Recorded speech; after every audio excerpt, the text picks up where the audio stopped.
যে ট্যালেন্টগুলো থাকে নিজেকে রিপ্রেজেন্ট করার জন্য আমার মধ্যে সবই আছে। সব মেয়েরা একই পারপাসের জন্য এসেছে, সবার স্বপ্ন একটাই, মিস অথবা মিসেস এলিগেন্স হওয়া। সবাই সবার মতো ইউনিক, তো আমি আমার মতো আলাদা। আর আমি আমার মিস্টেক থেকে শিখতে পছন্দ করি। এখানে আসার আগে কিছু ইউটিউবে কিছু ভিডিও দেখেছি, পেজেন্ট রিলেটেড ভিডিওগুলো দেখেছি।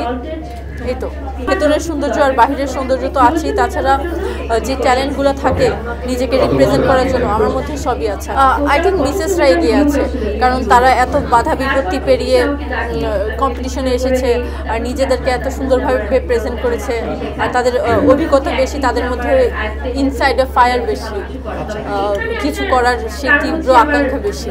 তাই আমি মনে করি হ্যাঁ, আমি ছিলাম 2018 সালে আমি একটা মিস কালচার অ্যান্ড ট্যুরিজমে ছিলাম, আর 2020 আমি মিস ইউনিভার্সে ছিলাম। আর এই নিয়ে তৃতীয়বার আমি কোনো কম্পিটিশনে এসেছি না। আসলে আমার শাড়ি খুব পছন্দ। আমি শাড়ি অকেশন ছাড়া তো আর ক্যারি করা যায় না। আমি অকেশনালি শাড়ি পরি, সালোয়ার কামিজ পরি রেগুলার বাইরে যাওয়ার জন্য।